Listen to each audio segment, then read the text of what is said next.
మనకి న్యాయస్థానాల మీద, జడ్జిల మీద పూర్తి నమ్మకం ఉంది, గౌరవం ఉంది. వాళ్ళు ఏది చెప్పినా మనం దాన్ని యాక్సెప్ట్ చేస్తాము. కానీ ప్రజలేమనుకుంటున్నారో తెలియడం కోసం మాత్రమే ఇది అడుగుతున్నా. మీరే గనక జడ్జ్ అయితే పూడి శ్రీహరికి బెయిల్ ఇస్తాను, బెయిల్ ఇవ్వను. ఈ రెండిట్లో ఒక్కటి కామెంట్ చేయండి. ఈ వీడియో పూడి శ్రీహరి వరకు వెళ్తుంది.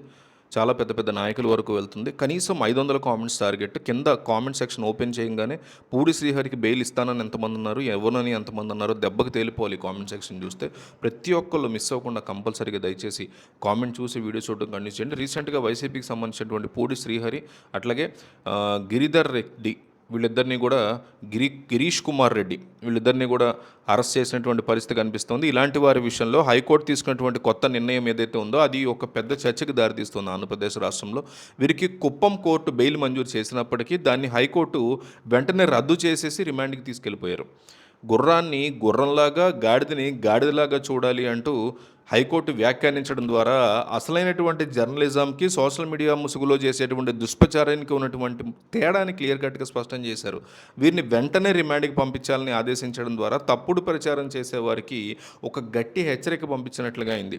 రాజకీయ ప్రత్యర్థుల మీద వ్యక్తిగత దూషణలు చేయడం, మార్ఫింగ్ చేసినటువంటి ఫోటోల్ని వాడడం ద్వారా ప్రజల్లో తప్పుడు భావనలు కలిగించేటువంటి ప్రయత్నం జరుగుతోంది అని కోర్టు క్లియర్ కట్గా అభిప్రాయపడింది.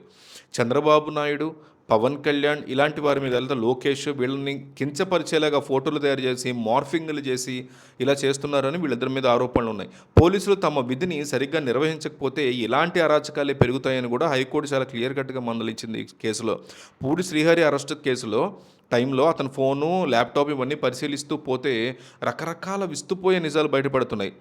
కేవలం రాజకీయ విమర్శలు చేయడమే కాకుండా వ్యవస్థీకృత నేరంగా ఒక పద్ధతి ప్రకారం ప్రత్యర్థుల యొక్క వ్యక్తిగత వ్యవహారాల్ని దెబ్బతీసేలాగా, వ్యక్తిత్వాన్ని దెబ్బతీసేలాగా చేశారు అనేటువంటి ఆరోపణలు లభించాయంటున్నారు. జగన్ నివాసం ఉన్నటువంటి తాడేపల్లిలోని ఒక కార్యాలయం నుంచే ఈ కార్యకలాపాలు సాగుతున్నాయి అనేటువంటి అనుమానాలు చాలా బలంగా ఉన్నాయంటున్నారు.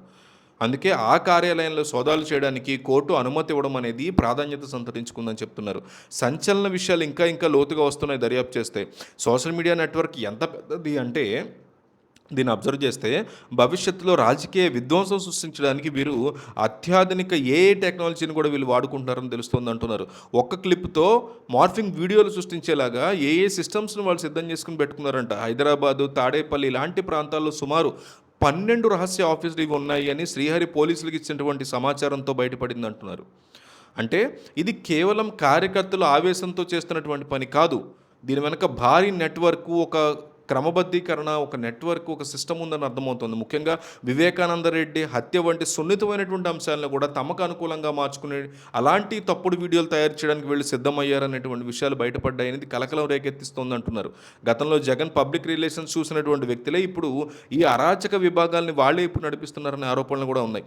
ఇప్పటికీ చాలామంది వైసీపీ సోషల్ మీడియా కార్యకర్తలు విచ్చలవిడిగా పోస్టులు పెడుతూనే ఉన్నారనే ఆరోపణలు కూడా గుప్పిస్తోంది టీడీపీ.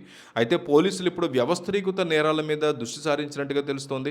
చట్టాన్ని అతిక్రమించి మార్ఫింగ్ ఫ్యాక్టరీలను నడుపుతున్న వారిని ఏరిపారేయడానికి రంగం సిద్ధమైంది అంటున్నారు.